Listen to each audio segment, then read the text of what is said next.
Think lightly of yourself, deeply of the world.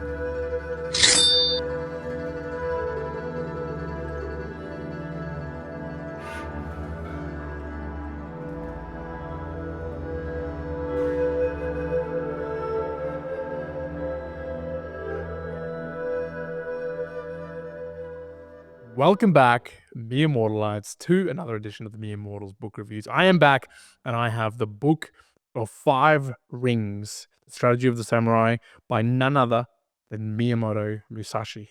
Look at this beautiful slide of the book. If you're looking at the video, if you're not, look at, you can hear it sliding out of this beautiful, nice little sleeve section of the book.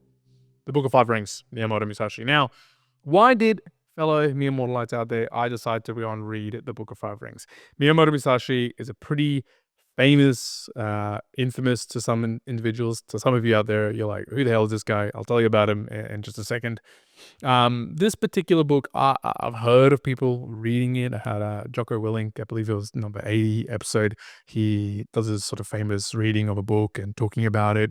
Made it seem hell interesting. Others have referred it in the lens of strategy, of business. And I thought, this is probably going to be a good book. I'd want to know a little bit about it. I'll talk to you about how it's structured, how it's broken down, and my sort of thoughts around it. I originally gifted this to my dad. I gifted it to him in the hopes that he would probably enjoy it. Now, he gave it back to me, and he didn't tell me anything. He didn't say whether it was good, whether it was bad, whether we enjoyed it, whether he was negative about it. Nothing. No comment. And so I kind of got it unknown as to what it was going to be like. And so what was it?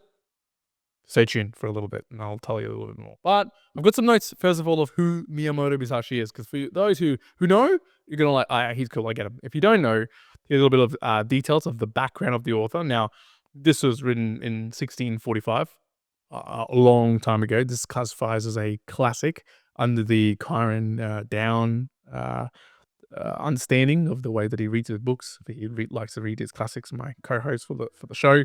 But Miyamoto Musashi was a renowned Japanese swordsman and Ronin, masterless samurai, who lived during the early Edo period. Known for his undefeated record in over 60 duels, Musashi developed his distinct two-sword style, Nitten Ichiryu. He wrote the Book of Five Rings in his later years, I believe in a cave, or in something like a cave, aiming to share his philosophical insights and principles of strategy. His legacy extends beyond the martial arts to become a cultural symbol of discipline and mastery.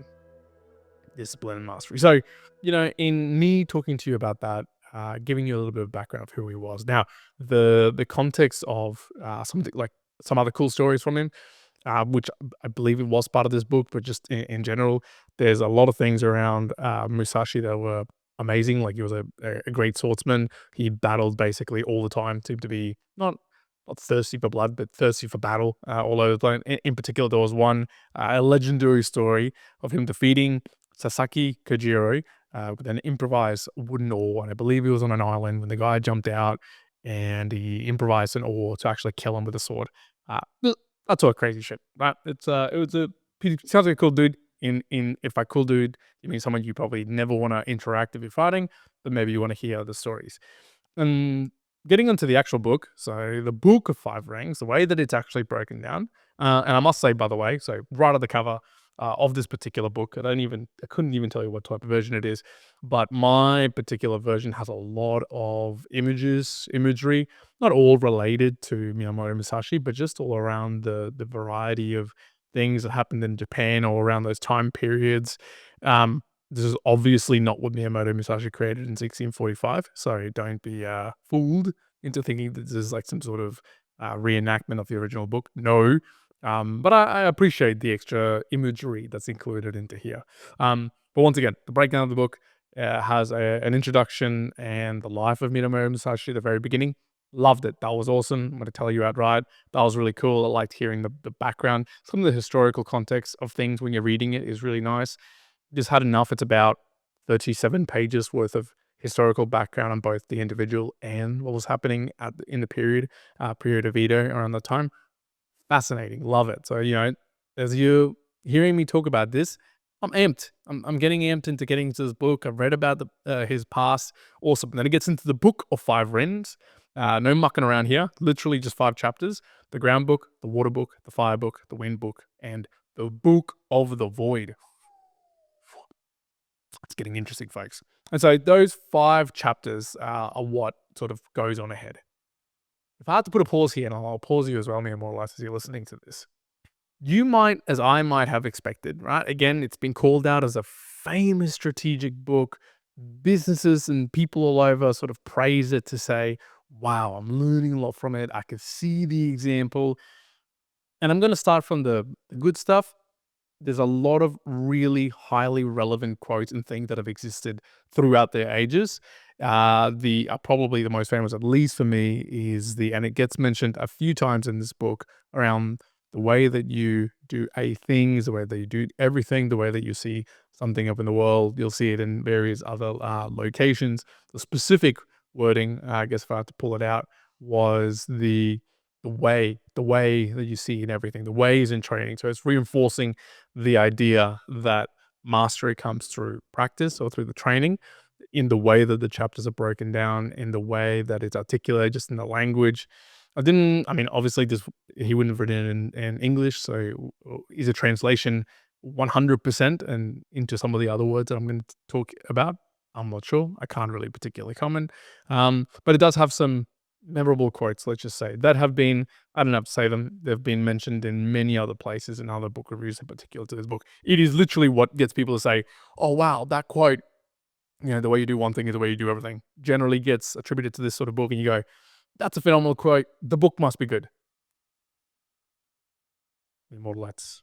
Here comes the next section that we have to talk about. So the breakdown of all the chapters, I'm literally looking at chapter 1, which is the ground book, and I'll read out this section just to give you context. That's sort of the beginning of the book. And again, you've got Juan here, really excited as he's going through these chapters. And you get here, that's the strategy is the craft of the warrior. Commanders must enact the craft, and troopers should know this way. There is no warrior in the world today who really understands the way of strategy. Man, again, I'm erect. I'm happy. I'm excited that I'm about to read this. And then it just gets into those two words. I'm not going to hold back. It's a little bit obtuse. The words are obtuse. The information that gets provided is very contextual to 1645. A lot of the book then proceeds into, and really, I'm going to say a large portion of the book is really how to fight like a samurai throughout the book. There are some aspects in that ground and water book sections of the aspect of the 5 rings that are more holistic. You will read it and you'll be able to absorb it as part of, oh yeah, I can see how that sort of contains some of my everyday life. Again, just picking up an absolute random location and just making sure that this is part of the rings here. After that, I studied morning and evening, searching for the principle, and came to realize the way of strategy when I was 50. Since then, I have lived without following any particular way. Thus, with the virtue of strategy, I practiced many arts and abilities, all things with no teacher. To write this book, I did not use the law of Buddha or the teachings of Confucius, neither old war chronicles nor books or martial tactics. I take up my brush to explain the true spirit of this Ichi school, as it is mirrored in the way of heaven and Kwanon. The time of night is the 10th of the day of the 10th month at the hour of tiger. So, that language begins to kind of show you the way it was maybe either translated or the way he was trying to write about it. You're not really, it's a sentence or a few words there where it does sound good. It sounds fanciful in some of its connections, but when you really look at it, I don't know if I'm taking too much practical takeaways from it. It's sort of like the more theoretical thinking, I guess I would say. And then it dissolves, I'm going to say. It dissolves into, and I'm going to skip into, I believe it's the fire, the water book. It's the water book. And I'm just going to read a very random part of it, because a large part of the water book, which again takes up a lot of part of this particular book, is around sword fighting. There's a lot of sword fighting in the book. One here, the advantage when coming to blows. You can know how to win through strategy with the long sword, but it cannot be clearly explained in writing. You must practice diligently in order to understand how to win. Oral tradition, the true way of strategy, is revealed in the long sword. Okay? tradition in the longsword. Can you project that out into some sort of business context or a different context? You can. But I also can do that if I talk about a tree or a plant. Is it? Or am I all the wiser by extrapolating to that? I'm not so sure. Another one cut. You can win with certainty with the spirit of one cut. It is difficult to attain this if you do not learn strategy well. If you train well in this way, strategy will come from your heart and you will be able to win at will. You must train diligently. Again, I didn't learn beyond, the certainty of one cut. Again, can I extrapolate? Uh, you know, do one cut when you're fighting your enemies at your businesses and make sure that you're spirited and you're driven through? Yes. I guess I could extrapolate that way. Does this mean something else? There's no notes. I've got no other call outs. Um, it's not to say that Miyamoto didn't see the way, right? Didn't see the way truly and deeply. He was, once again, very committed to his fighting, to his swordsmanship, to being the best that he possibly could be. But part of me thinks a lot of the notes that are written through here are probably incredibly applicable to 1645 fighting or around that era. And are people just extrapolating that into business and strategy context because the individual has quite a bit of fame? What if it wasn't known? What if Miyamoto was not known at all to you everyday mere mortalites? If this dude was just I don't know, had fought once, got his arm cut off, never fought again, got 70 years old, said, I'm going to go to I'm going to go to a cave. I'm going to go and write the book, and wrote the same book. Would it be as revered? Would it be as taken away as being realistic? Maybe you can make a comment that such an individual probably wouldn't have seen the way. I'm not sure. But honestly, this fighting, or the way of fighting with different techniques with swords, it keeps going and going and going and going. I confess up, I skipped quite a bit of it. And one of the aspects of some of the fighting, again, I'll just read a random other one. This is page 98 for me, to strive for height. To strive for height is meant, so here we go, he's going to describe it. When you close with the enemy, to strive with him for superior height without cringing. Stretch your legs, stretch your hips, and stretch your neck face to face with him. When you think you have won and you are the higher, thrust in strongly. You must learn this. Now, two aspects from there that I want to break up. One, once again, that to me, wonderful learnings if you're a samurai fighter, if you're fighting with swords. Shit, maybe if you're fighting in a more militaristic type of style. I don't know where I can extract that into my more general business dealings, personal relationships. Am I going to get close and thrust my idea? I don't know. I don't know if that particular helps. Maybe, and the Immortal Lights at home, help me out here. Am I missing something about this as to how it connects? I can do more research around it, but I feel like I'm exerting myself to connect it to the world of today and be practical versus what it was actually for, which was the way of a samurai of 1645, right? Am I missing something? But the other section is, and he follows this up in almost every single paragraph of that, Miyamoto. And I'm not dissing you, Miyamoto. Don't fight me, because you will kill me with an oar. But he says, you must do this diligently. You must learn from this. You must improve. You must reread this and relearn it and do it a million times before you read it. I'm not challenging this super hard. But if you know the way, again, if someone is really good at something, they're really good at teaching it. And I read that and I go, is he being a little bit obfuscating the idea and not being super clear about it so that it then helps you think about it? And I guess kind of in the Zen way, you have to think about it to then learn from it as opposed to from someone teaching you. But I go, man, you could have done a little bit more. I feel like you could have extrapolated a slightly touch more. Maybe you're always connecting it to some sort of samurai fighting. So I'm not going to, disagree with you there. Maybe the individuals who choose to then use a lot of the information that he put together as part of the Book of Five Rings and wanted to extrapolate it to an English context, something else, maybe it could be done better to expand the idea much further. Perhaps I'm just a mere mortal and I can't do that of the time that I was reading it. But for me, I guess the coming into it, my idea of the book was, it's going to be this book where I'm going to be able to connect it to a lot of different areas of my life. And truth be told, there was only a few notable quotes that I kind of came away with it, that I went, yeah, I can see that. I can get connected with that. The others, I just went, I'm not a swordsman, man. I can't connect with this. This is a bit strange. And then, of course, the repetition of just, read it, learn a little more. I went, it's not helpful, no matter. It's not actually helping me. And finally, the book of the last book, which is the Book of Void. Yes, the Book of the Void. Now, this one is literally one page. Yes, it is literally one page. There isn't very much to that particular page to this book.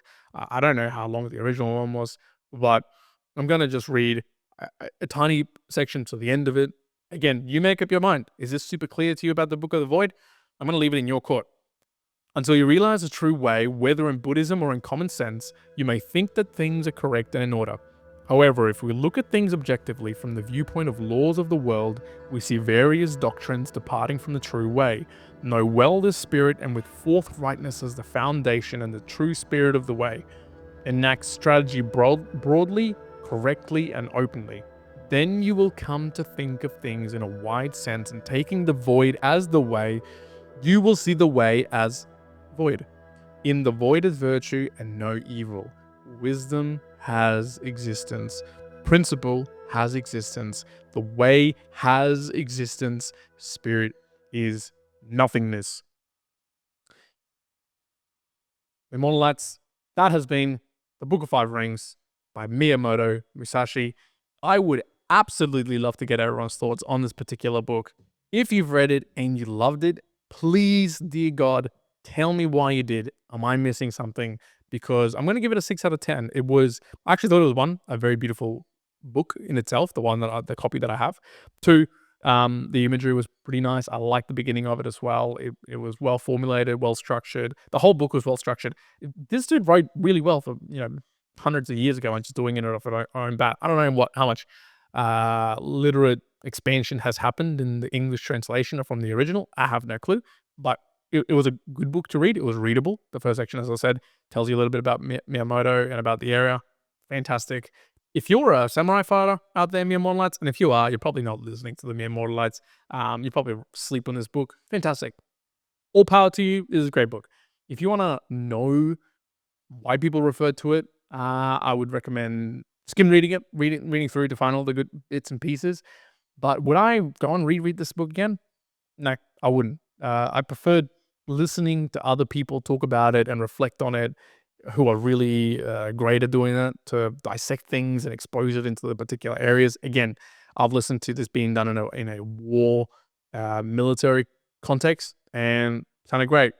I haven't heard this be extrapolated into general business sense, and I don't know if it would be a great, or it feel like it would be pushed. Or again, you might as well compare it to a tricycle or something completely random, because you can see things. But maybe the Immortal Lights, maybe I've come to the end of this particular bookery and I go, but maybe that's what it is. And that's what Miyamoto is talking about, is that to see the way in one thing, it's to see the way in everything. So perhaps that is the underlying meta understanding of it. That as much as I'm saying, I can extrapolate this idea into everything, or other things into everything, maybe that is the underlying learning after all.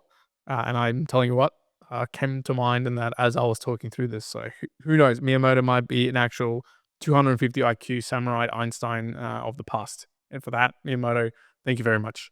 For now, Miyamoto Lights, thank you for tuning in. As always, you can support the podcast in all the various ways. Send comments, send through some streams. You want to send me a book review or recommendation, do it. Karen takes care of a lot of those, but I'll take a few. I'm actually running out of books. So if you've got some ideas, fling them my way. I'll be sure to read them if they sound interesting. For now, Miyamoto Lights, be well, be safe, be cautious of fighting with wooden oars. For now, bye now.